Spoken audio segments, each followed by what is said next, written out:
Hey guys, this is Shivam Shah. So today's topic is typhoid and आज पूरा जो भी नीट में आ सकता है सब कुछ कंपाइल करके बताने वाला हूँ एंड इसीलिए if you still haven't subscribe please subscribe कर दो बिकॉज काफी मेहनत लगा है इसमें एंड आगे भी सारे डिजीजेस कवर करने वाले हैं, सारा सब कुछ कवर करने वाले हैं जो नीट में आने वाला है. So let's get going at once. Typhoid. ये डिजीज के बारे में जैसे ही नाम लेते हैं सबसे पहले जो दिमाग में आता है कि ये होता किससे, इसका पॉजिटिव एजेंट क्या है, इसका पैथोजन क्या है. वेल पैथोजन का मतलब होता है disease causing organism and disease causing organism यहाँ पे सैल्मोनेला टाइफी है जो कि एक बैक्टीरिया का नाम है. So typhoid which is a bacterial disease is caused by a rod shaped gram negative Salmonella typhi. Well तीनों पॉइंट इंपॉर्टेंट है कि ये एक रॉड शेप बैक्टीरिया है, ये एक ग्राम नेगेटिव बैक्टीरिया है और इस बैक्टीरिया का नाम सैल्मोनेला टाइफी है.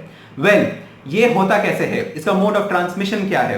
ये कंटामिनेटेड फूड या वाटर से होता है. कंटामिनेटेड का मतलब होता है कि कुछ भी जो इम्प्योर हो जिससे हेल्थ रिस्क हो पाए.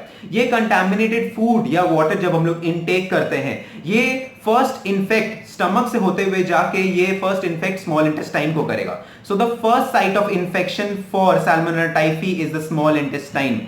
वेल इसमें याद रखने की बात कुछ है ही नहीं क्योंकि सिम्टम्स अब ऐसे ही याद हो जाएगा. स्मॉल इंटेस्टाइन में डाइजेशन होता है, अब डाइजेशन अफेक्ट हो जाएगा सो कंस्टिपेशन हो जाएगा. कंस्टिपेशन होगा इसीलिए क्योंकि फूड डाइजेस्ट होगा नहीं और स्टूल पास ऑन नहीं होगा इसीलिए. वेल स्टूल पास ऑन नहीं होगा तो स्टमक पेन हो जाएगा. Next day loss of appetite भी हो जाएगा. लॉस ऑफ एपेटाइट मतलब खाना खाने का दिल नहीं करेगा क्योंकि तुम्हारा पेट ऑलरेडी भरा भरा सा रहेगा. वेल ये नॉर्मल सिम्टम्स है.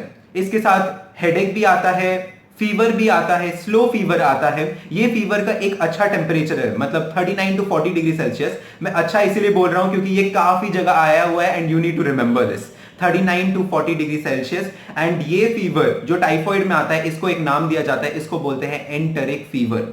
इस फीवर के साथ हेडेक भी आता है, वीकनेस भी होता है एंड ये सारे जो कंडीशन सिम्टम्स मैंने बोले ये काफी नॉर्मल है. ये कुछ और डिजीज में भी आ सकता है. तो अब कंफर्म कैसे करें. कंफर्म करने के लिए हम लोग एक टेस्ट करते हैं, उसका नाम है वाइडल टेस्ट. इसको विडाल टेस्ट भी बोल सकते हो. मैं यहाँ पे स्पेलिंग अटैच कर दूंगा. So that is what. And ये जो सारे सिम्टम्स है ये 8 to 14 डेज में आते हैं. सो ये जो टाइम ड्यूरेशन है जब ये बैक्टीरिया तुमको इन्फेक्ट करेगा और फर्स्ट सिम्टम दिखाएगा, ये टाइम ड्यूरेशन को हम लोग बोलते हैं incubation period. So incubation period is the time duration between the infection of the bacteria and the appearance of the first symptom. So ये ड्यूरेशन को हम लोग इंक्यूबेशन पीरियड कहते हैं और टाइफॉइड के लिए ये 8 to 14 डेज होता है. सो एंड अगर कंडीशन और सीवियर हो जाए तो क्या होता है. अगर ये टाइफॉइड डिजीज अनट्रीटेड रख दिया जाए तो क्या होता है, तो इंटेस्टिनल परफोरेशन हो जाता है. परफोरेशन मतलब छेदा छेदा छेदा हो जाना. अब छेदा छेदा हो जाएगा किसका, मतलब इंटेस्टाइन का. स्मॉल इंटेस्टाइन परफोरेट करने लग जाएगा, बैक्टीरिया परफोरेट कर देगा और ये ब्लड स्ट्रीम में होता रहेगा. Other organs like spleen, liver, इन लोगों को भी ये अफेक्ट कर सकता है. यह बैक्टीरिया इनफैक्ट यूरिन में भी पाया गया है.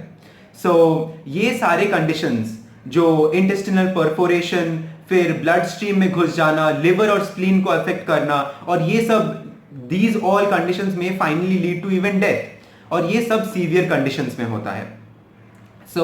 एक एग्जांपल दिया हुआ है एनसीईआरटी में, वो है टाइफॉइड मेरी के बारे में.